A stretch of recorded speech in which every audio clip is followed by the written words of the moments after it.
Marta has spent 30 years in a marriage that looked perfect from the outside. Newly alone after her divorce, she arrives in Lisbon to clear out her late aunt's apartment, and stays far longer than she planned. The first thing Marta did when she arrived at her aunt's apartment was open every window. Not because it was stuffy, though it was. That particular stillness of a space that has been holding its breath since someone left it. She opened the windows because she needed to hear something outside herself. She needed the city to come in. Lisbon in October has a specific sound. The trams groaning up the steep hills, the fado drifting from somewhere lower in the neighborhood, the pigeons having their eternal and inconclusive arguments on the rooftops. She stood in the middle of the small living room with all 4 windows open and let the sound wash over her, and she thought, here. For now, just here. She had driven from Porto, 12 years in Porto with Henrique.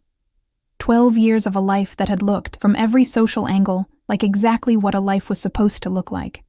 The good apartment, the dinner parties, the holidays that appeared correctly in photographs. Henrique was not a cruel man. That was almost the worst part.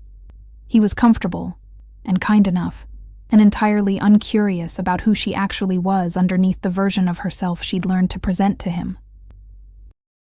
He had married the teacher, the responsible one, the woman who handled things. He had never once asked what she wanted. To be fair, she had never told him. She hadn't known exactly what she wanted. She'd been so busy being what she was supposed to be that she'd never had the conversation with herself that would have required her to find out. The divorce had been her idea. At 52. Which was either the bravest or the most foolish thing she'd ever done, depending on who you asked. Her sister thought it was a crisis. Her son Tomas, who was 26 and had always had more emotional clarity than both his parents combined, had taken her hands across a cafe table and said, "Mãe, if you're not happy, then you're not happy. That's the whole thing." She had cried. He had not been surprised. So here she was, Alfama. Her Aunt Grace's apartment, left to her in the will, which needed to be either sold or renovated, which would take at minimum 3 months, and which Marta had decided, sitting in her newly half-empty Porto apartment one Wednesday morning with absolutely nowhere to be. That she would manage herself, in person, because she needed somewhere to be. She needed a reason to get up in the morning that wasn't just the mechanical continuance of a life she'd already half dismantled. She unpacked her 3 bags. She made coffee from the tin she'd brought from Porto. She stood at the window and watched a cat walk along a wall opposite with the particular authority that Lisbon cats carry, as if they own the city and have merely allowed humans to remain as tenants. She thought, I am 52 years old, and I have no idea what comes next. She thought, maybe that's okay. She didn't believe it yet, but she was practicing. The house next door was not strictly a house. It was a building in the process of becoming something. Scaffolding on one side, a new blue door that still had the protective film on the glass, bags of sand stacked against the outer wall. Someone was restoring it, which in Alfama meant an act of either love or recklessness, and possibly both. Marta noticed it the first morning when she went out for bread. She noticed it more particularly when she came back to find a woman standing on the building's front step, frowning at a clipboard with the focused expression of someone who was both the architect and the contractor, and the laborer and the quality inspector, and finding all of them slightly wanting. The woman was about Marta's age, perhaps a few years younger, dark, with the kind of unself-conscious gray threading through her hair that Marta associated with women who had more important things to think about than hair. She wore clothes that were practical in a deliberate way, heavy canvas trousers, a shirt with the sleeves rolled up, boots that meant business. Her hands, Marta noticed, because she was a person who noticed hands, were marked with the evidence of working with them. Small scars, the faint staining of materials, knuckles that had been asked to do real things. She looked up from the clipboard as Marta passed and said, "The bread from the place on the corner is better than it looks, in case you're just arriving." It was such a matter-of-fact remark, so free of the performative friendliness that people sometimes deployed in these situations, that Marta almost laughed. "I'm just arriving," she confirmed, and held up her paper bag, which contained a pastry from exactly that place. Good instincts. The woman went back to her clipboard. Then, without looking up, I'm Celeste. The noise will be occasional but not constant. They don't work on Sundays. Marta, I'm not bothered by noise. A beat. I was married for 12 years. Celeste looked up again, and this time she did smile, a brief, precise thing that arrived and departed like it knew its own value. Fair point. That was how they met. Not with drama, not with lightning or recognition or any of the things that stories are supposed to begin with.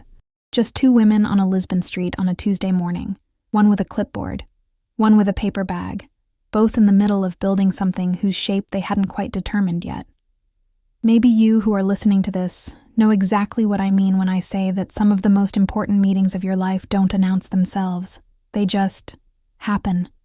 And you only understand what they were later looking back, when you can see the whole road and not just the step you were standing on. If this is already speaking to something in you, leave a comment and tell me. Tell me where you're listening from. I love knowing who's here with me on this journey.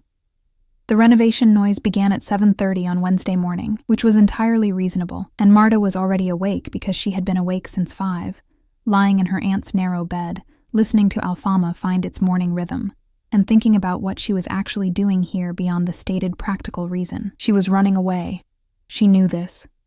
She was running away from Porto, and the half-empty apartment and the dinner parties where people would ask, with their carefully arranged concern, how she was really doing. She was running away from being someone's ex-wife, from being the woman who had left at 52, from the soft pity that would be in everyone's eyes for the foreseeable future.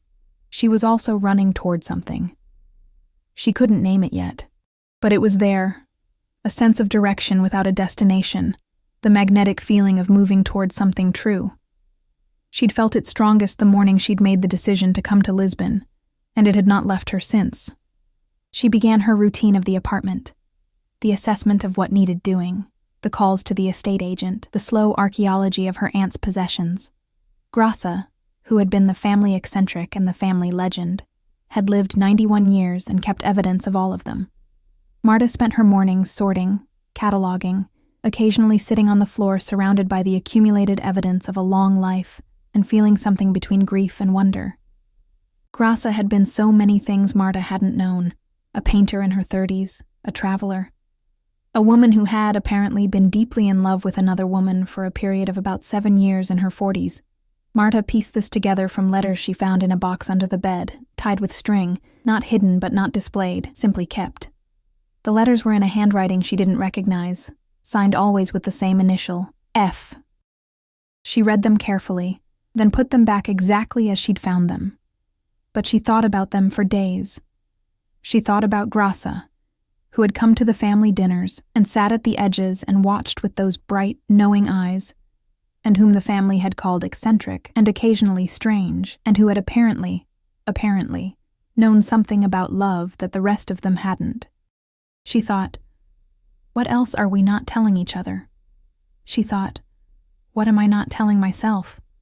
The afternoon of her 4th day, there was a knock at the door. Celeste, with 2 coffees in paper cups, and an expression that managed to be simultaneously offhand and deliberate. The café on Rua dos Remedios makes the best coffee in the neighborhood, but I always get 2 and I'm generally alone, so... Marta stepped back from the door. Come in. It's chaos, but you're welcome to it. Celeste came in and looked around with the calm, systematic gaze of someone who spent her professional life evaluating spaces.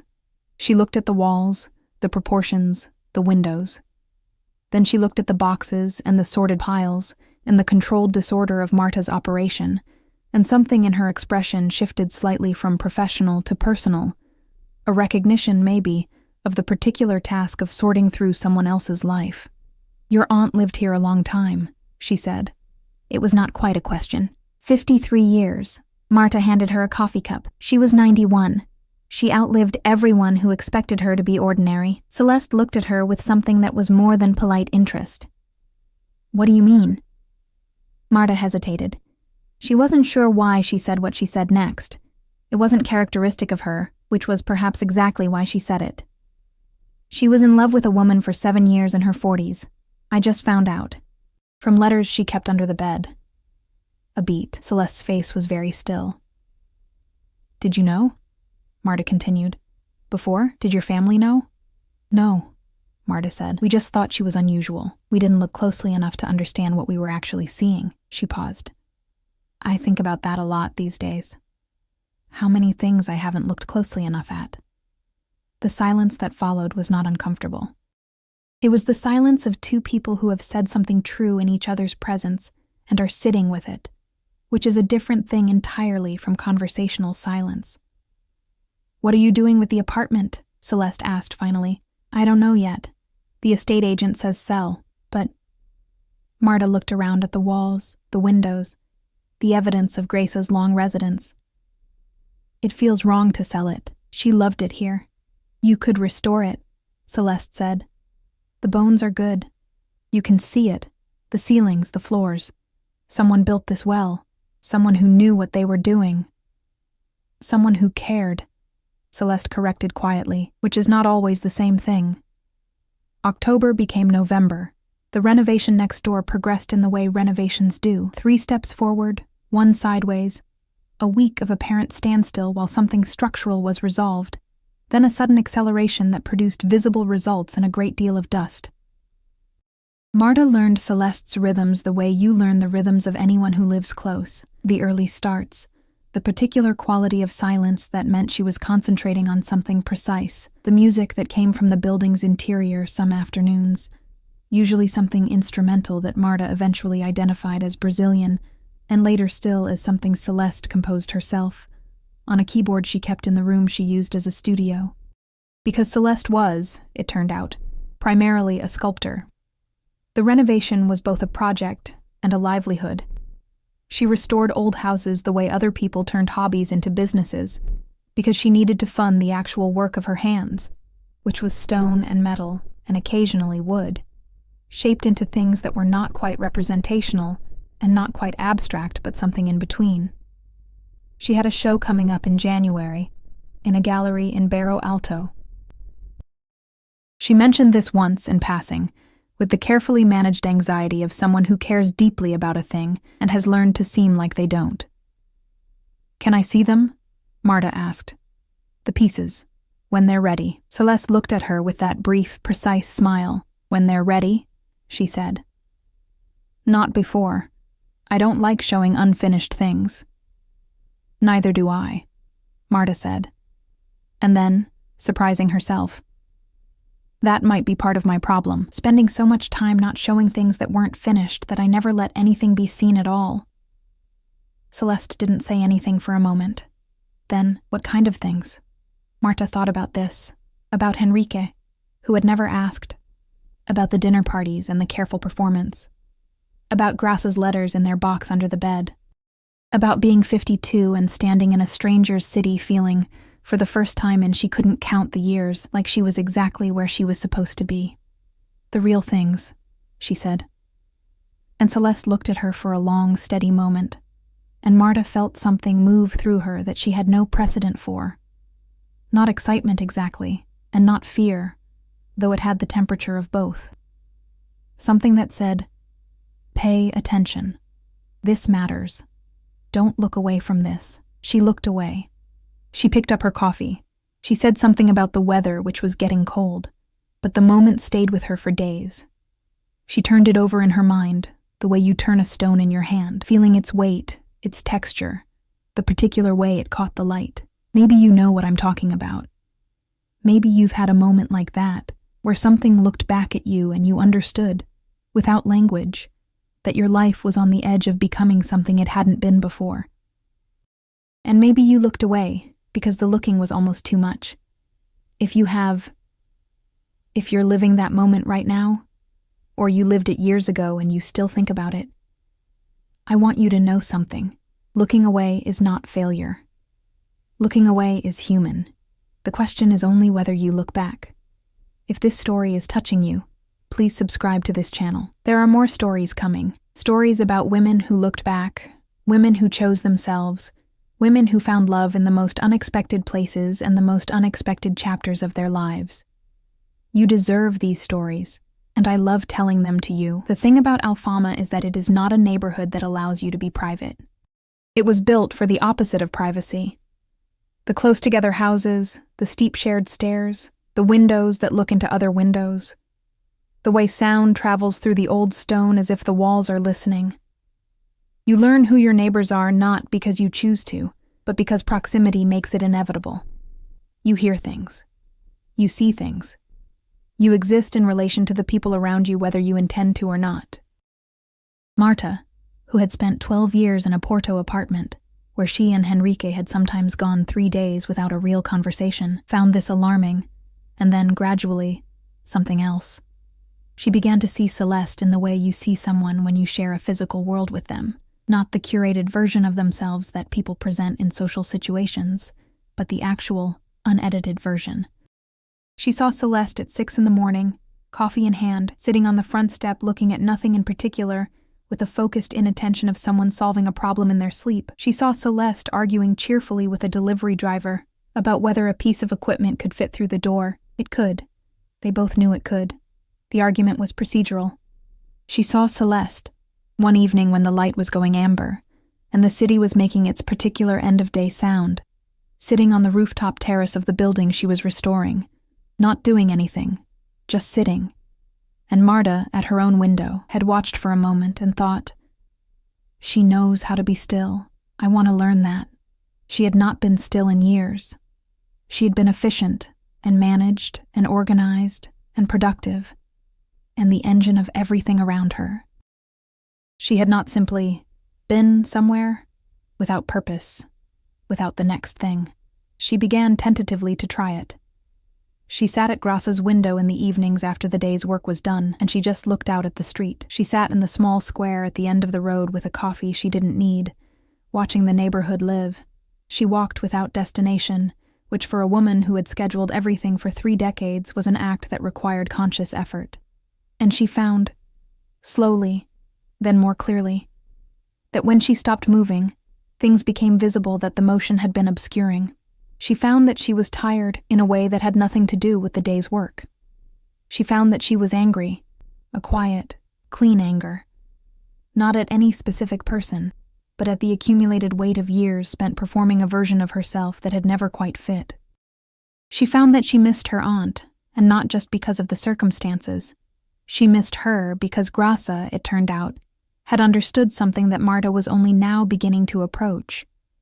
And she found, this most quietly, most carefully, set to one side and examined with great caution, that she thought about Celeste more than was easily explained by proximity, not in the way she would have expected, not in any way she had a framework for. It wasn't the dramatic sudden falling that happened in films, where the music swelled and the world rearranged itself around a revelation.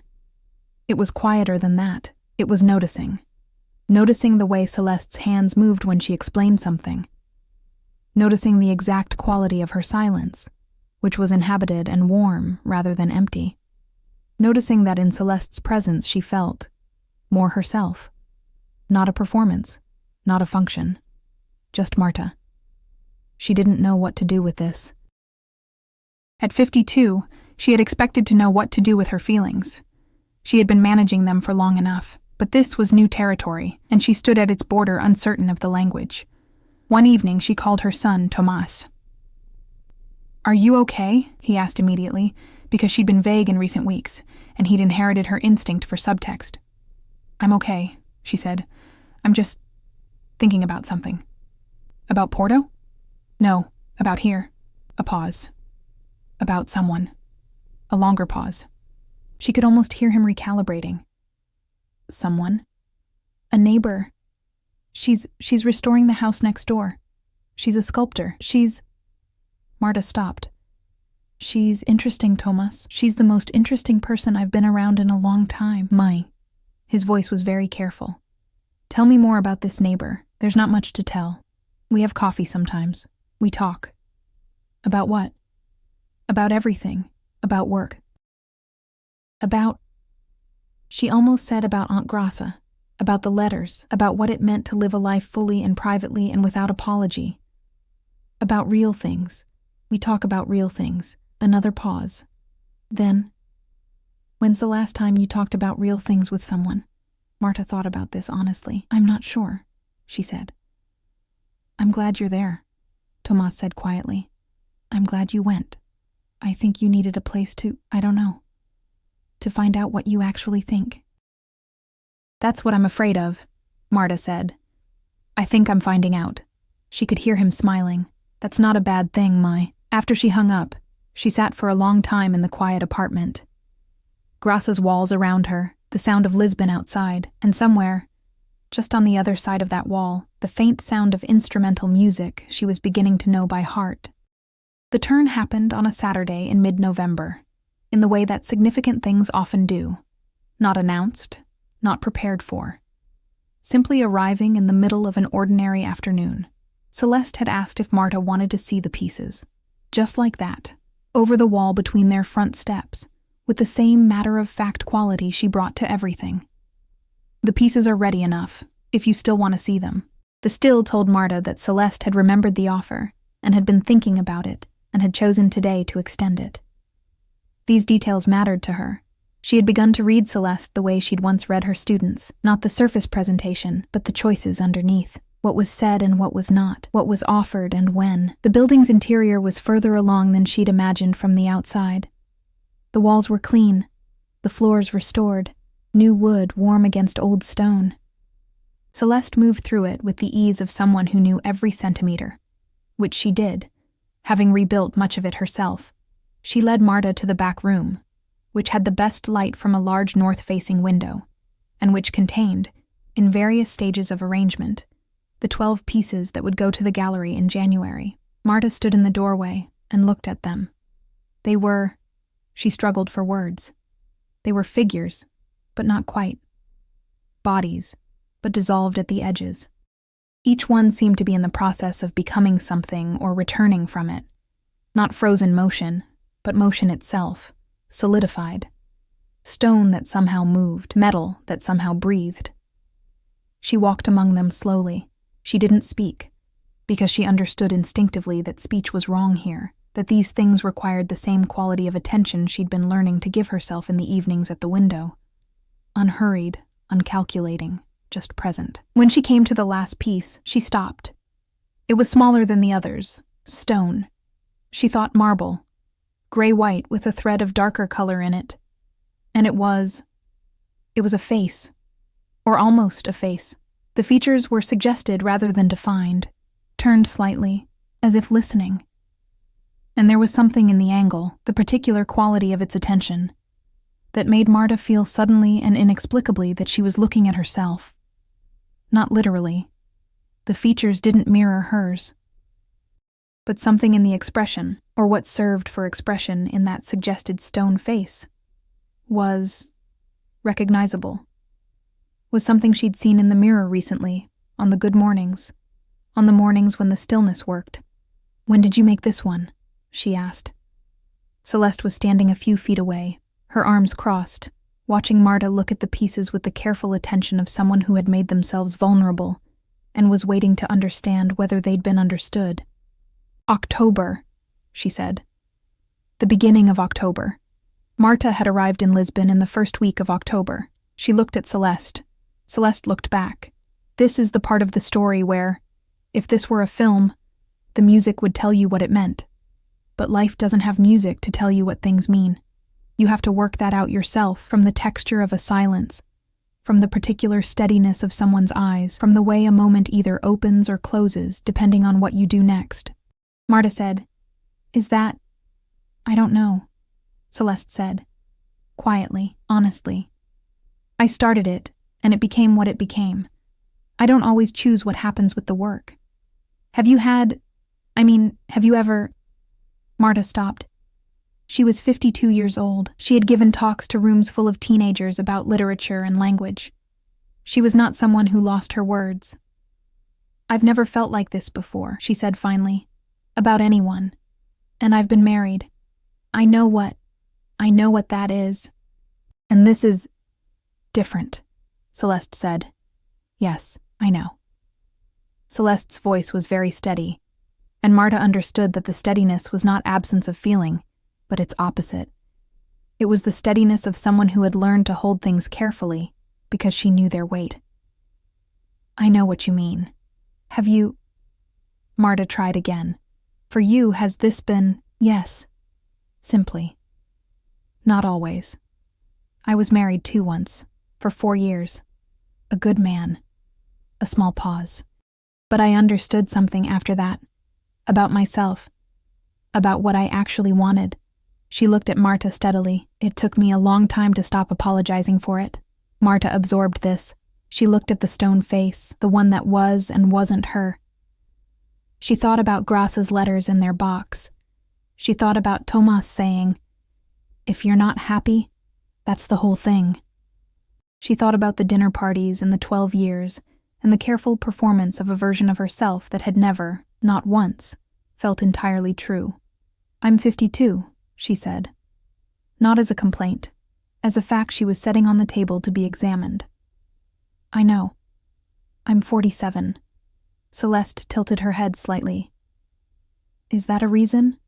I'm not sure what it is. I grew up being taught that who you are is fixed, that certain things happen at certain times, and then they're finished." Are you finished?" The question was so direct that Marta almost laughed. "No," she said. "That's the thing I keep finding out. I'm not. I have no idea what I am, but I'm not finished." Celeste was quiet for a moment. Then she said, "I'm not asking you for anything you're not ready to give. I want to be clear about that.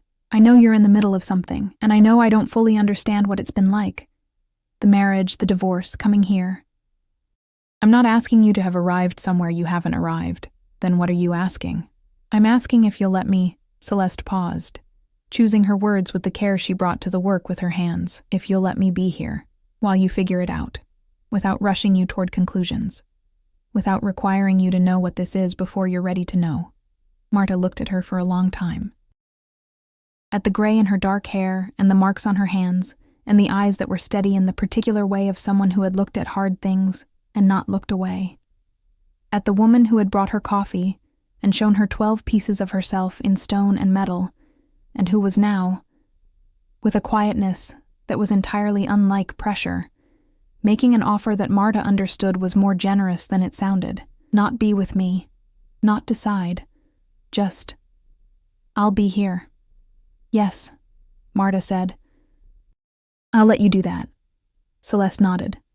The same small, precise smile. And then she said, "Come and help me figure out which order they go in for the gallery. I've been arguing with myself about it for 2 weeks." And just like that, they moved. Into the ordinary, necessary work of the afternoon, but with something shifted between them, something named without being fully defined, something that had been in the air for weeks and had now gently landed. The weeks that followed had the quality of something careful being built.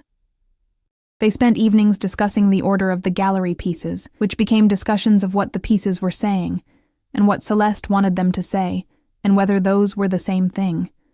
Conversations that went places Marta hadn't expected, into Celeste's history with her work, into what she'd spent 15 years trying to make stone do, into the difference between making something beautiful and making something true. Marta told her about the classroom, about 30 years of trying to make young people understand why language mattered, why the specific word in the specific order was not interchangeable with any other arrangement, why precision in expression was a form of respect, both for the thing being expressed and for the person receiving it, about the students she'd loved and worried about and lost track of, and the occasional ones she heard from years later, who had become people she'd be glad to know regardless of their history. "You were good at it," Celeste said one evening. "Not a question." "I think I was," Marta said. "I was better at it than I was at most other things, which is why I did it for 30 years and why leaving it was—" She paused. "Strange, like losing a language. But you left. I retired. It was time." "Was it?" Marta thought about this. "I needed to stop. I needed to stop being defined by what I did well, so I could find out what I actually wanted." She half smiled. "This is what 52 looks like when you're doing it honestly, apparently. An enormous amount of sitting around wondering what you want." Celeste smiled back. Better than not wondering. One afternoon, Celeste took her to see a piece she'd made 5 years earlier. installed in a public garden in Muraria. They walked up through the neighborhood's steep streets. Marta was getting better at the hills, her legs adapting to Lisbon's particular demands, and found it at the garden's edge, a large form in bronze, abstract. Planted in the ground as if it had grown there, it had weathered beautifully. It had the look of something ancient. "What were you thinking about when you made it?" Marta asked. "My mother," Celeste said. "She died the year before. I was thinking about what it means to remain somewhere after someone who loved you has left. How the place carries their presence." She looked at the bronze. "How love leaves a kind of residue." Marta thought about this for a long time, standing in that garden with the November light going golden and the city below them. Then she said, "My aunt left me letters I wasn't supposed to find, about a woman she loved. Tell me." So she did. She told Celeste about Graça and the letters, and the initial F, and the 7 years that the family had never known about, and the way those years showed in the letters, not as tragedy or secret shame, but as ordinary love. The quotidian accumulated evidence of two people who had chosen each other in the privacy of their life together, and asked nothing from the world's approval. "Do you wish you'd known?" Celeste asked. "When she was alive?" "Yes." Simply. "Because I think I needed to know it was possible. That kind of thing. I think I needed a map." Celeste looked at her sideways. "And now?" Marta looked at the bronze, her aunt's city, her aunt's residue of love. "Now I'm trying to make my own map," she said. I started late. I have to learn the territory slowly. That's okay," Celeste said quietly. "Slow maps are still maps. And perhaps you who are hearing this have your own territory you're trying to map. Perhaps you're 50 and starting something. Perhaps you're 45 and realizing that what you thought your life was is not the whole of what it could be. Perhaps you're somewhere in the long, complicated middle, holding things that don't have names yet, looking out at a landscape that's unfamiliar. I want to say to you what Celeste said. Slow maps are still maps. You are not behind. You are not too late. You are exactly where you are. And that is exactly where your story is. Please, if this story is one you needed today, let me know in the comments. And if you haven't subscribed yet, please do. Every story I share here is for you. For the women who are doing the hard, brave work of finding out who they actually are. Christmas came. Marta's son Tomás came to Lisbon for the holiday. He was the kind of young man who adapted to new circumstances with an ease that she found both admirable and slightly unnerving. And he took to the city immediately, to the steep streets and the trams and the fado. He met Celeste on his second day, when she knocked to return a book she'd borrowed, and Marta watched him watch the two of them interact and saw, in his face, the particular expression he wore when he understood something completely that he was choosing not to say immediately. Later, over dinner, he said, "She's wonderful." "I know," Marta said. "She looks at you like—" He paused, choosing words with the care of a young man who knew his mother's particular sensitivities. "She looks at you like you're interesting, like you're someone she wants to understand." Marta said nothing. "When's the last time someone looked at you like that?" "Tomás." I'm asking honestly." She thought about it. "I'm not sure anyone has," she said. "Not that I noticed." He was quiet for a moment. Then, "You deserve to be looked at like that. You know that, right?" She didn't cry. She was getting better at not crying when things were true, or rather, at letting them be true without needing to protect herself from the reality of them. "I'm learning that," she said. "Good," he said. "Learn it faster." She laughed, and he laughed, and they ate their dinner in the little apartment full of Graça's things, and outside, Lisbon made its particular festive noise, quieter than Porto, warmer than Porto, or perhaps that was just Marta by now, warmer than she'd been in a long time. The gallery opening in January was a Thursday evening, and it was packed. Not in the anxious, performative way of some art openings. This was a room full of people who had come because they wanted to, because Celeste's work had a reputation that preceded the occasions. Marta had heard this, but had not fully understood it until she stood in the Barro Alto gallery and watched strangers moving through the arrangement of pieces she'd helped to plan, and felt the particular quality of their attention, which was not the polite interest of social obligation, but something quieter and more real. The 12 pieces looked different in the gallery than they had in Celeste's back room. The light was different, the space was different, and the arrangement, which they had spent 3 evenings debating, and which Marta had ultimately had a strong opinion about that Celeste had, after consideration, agreed with, gave them a relationship to each other that made each one more legible than it had been alone. The stone face was 5th in the sequence. Marta stood in front of it for a moment when she arrived, before the room filled, and she thought about October, and about the woman who had made this while Marta was still learning that she was not, in fact, finished. Celeste found her there. "How does it look?" she asked. "About the piece, about the room, about all of it." "True," Marta said, which was the highest compliment she knew how to pay. Celeste looked at her for a moment, then she said very quietly, "Stay." Just that. One word. Not for the evening. Marta was obviously staying for the evening, not as an instruction or a demand, as something between a question and an offer, the same word with 2 meanings held together. Stay. Here, in Lisbon. With me. In this life that's forming. Marta thought about Porto. About the apartment that would need to be dealt with eventually, and the furniture and the logistics of a life being unwound. About her son, who was young and had his own life, and who had told her, with the clarity of 26 years, to figure out what she wanted. About Grassa, and the letters and the 7 years lived quietly, and honestly, and without apology.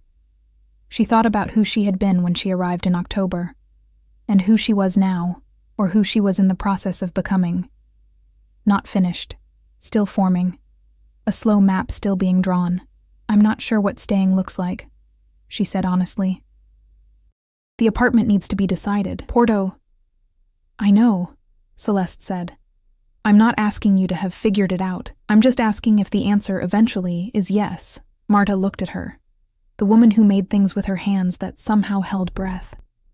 The woman who had brought her coffee and given her space and made a stone face that looked like something Marta had been trying to become. The woman who had said, "I'll be here," and had been. "Yes," Marta said. "Eventually, the answer is yes." Celeste nodded. That small, precise smile, but larger this time, expanded, as if it had been given permission to take up more space. Around them the gallery filled. People moved among the 12 pieces. The wine was opened.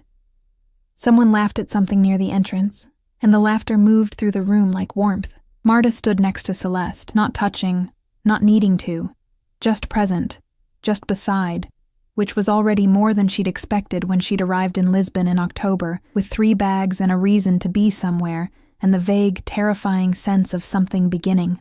Marta sold the Porto apartment in March. She kept Grassa's apartment. She decided this with the certainty that characterized all of her best decisions, the certainty that bypassed analysis and went directly to truth. She renovated it, not extensively, but carefully, respecting its bones, which were good, as Celeste had said. She kept the walls the color Grassa had painted them. She kept the good pieces of Grassa's life, and donated the rest to people who could use them. She put Grassa's letters back in their box and kept them. She thought she might write about them one day, not exposing anything, just honoring the fact that love happened there, in that apartment, between a woman called Grassa and a woman whose first name started with F, for 7 years, quietly and honestly and without needing the world's permission. She found work, not teaching, not yet, though she didn't rule it out. She began writing, which she had done as a young woman, and then set aside for practical reasons, and which came back to her in Lisbon with a fluency that surprised her. She wrote about language and about places. She wrote about what it means to begin something in the middle of your life, when the middle turns out to be nowhere near the end. She and Celeste built something that did not have easy categories. They were careful with each other and honest with each other, and they gave each other space in the way of 2 private people who had learned that space is not distance, but respect. There were difficult conversations, there always are, in anything real. There were evenings of misunderstanding and mornings of repair. There were the accumulated small mercies of life shared with someone who sees you, the coffee appearing before you asked for it, the book left on your chair, the hand on your shoulder at the moment you need it most, so brief and certain. There was the evening Celeste showed Marta how stone felt before it was carved, and Marta stood in the studio with her hands pressed against the cold surface, and understood for the first time what Celeste was always feeling for, the form inside the material, the thing waiting to be revealed rather than made. "That's what it is," Marta said.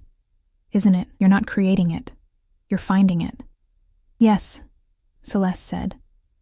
"The thing was always there. I just remove what isn't it." Marta thought about that for a long time afterward, about everything she'd removed in the past year. The performance, and the managing, and the careful construction, and the years of being someone else's function rather than her own self, about what had been left underneath, when she'd cleared enough away to see it. Not finished. Never finished. You don't arrive at yourself and stop. The arriving is ongoing. The stone goes on being worked, but truer. Increasingly truer, which was all she'd wanted when she hadn't known what she wanted. At 52, she had started. And starting, she had discovered, was enough. I want to speak to you now, directly. Not as a story, as something I believe. If you are somewhere in your life where you feel like you've missed your chance, if you're looking at the years that have gone and thinking that the good things, the true things, the things you actually wanted, are behind you rather than ahead, I need you to hear this. Marta started at 52. Graça was 42 when she began the 7 years she loved most of her life. There is no age at which you are past the beginning. There is no age at which you stop being capable of love, of giving it, of receiving it, of discovering what kind you were actually built for. There is no age at which the question, "Who am I really?" stops being answerable. There is no age at which it is too late to choose yourself. What it takes is not time. It doesn't take youth or opportunity or a perfect set of circumstances. What it takes is the willingness to look closely at your life, at what it contains, at what's been there all along that you haven't let yourself name, and the willingness to say, even quietly, even just to yourself first, "This is true. This is who I am. This is what I want." Graça kept her letters in a box. She didn't display them, and she didn't hide them. She simply kept them for 91 years. As evidence that the truest part of her life had happened. That was enough for her. And it is enough. Whatever yours looks like. Whatever true thing is in the box under your bed. It is enough that it happened, and it is enough to carry it, and it is not too late to let it be seen. I think about the women who listen to these stories. I think about you. Wherever you are, whatever chapter you're in, I believe in the chapters you haven't read yet. I believe in the love that hasn't found its name yet, and the self that's still becoming, and the Lisbon that's waiting. Whatever yours is, wherever it is, the place you'll open all the windows and let the sound come in and think. Here, for now. Just here. Tell me in the comments where you're listening from today. Tell me what part of this reached you. Tell me if you've ever made a map of new territory, or if you're standing at the border right now. I read every comment. I remember everyone who shows up here. And if you haven't subscribed yet, please do. Because this channel exists for exactly this, for stories about women who found themselves, who chose love even when it was complicated and late and unlike anything they'd been told to expect. There are more of them coming, so many more. Leave a like if this story was worth your time. Not for any mechanical reason, because it tells me something. It tells me this reached you, and that's why I'm here. The last thing Marta noticed, the night of the gallery opening, was this. She had spent the evening standing next to someone, just beside, just present. And she hadn't, not once, thought about how she looked from the outside. She hadn't checked whether she was doing it correctly, whether she was the right thing to be, whether the image she was presenting was acceptable to the room. She had just been there, herself, unedited. In a gallery in Lisbon with stone faces and bronze forms, and a woman who had said stay, and the accumulated miracle of having arrived somewhere true, she had just been there. After 52 years, she was learning that this ordinary, extraordinary act of simply being somewhere, fully, without performance, was the whole thing, the whole beautiful, terrifying, sufficient thing.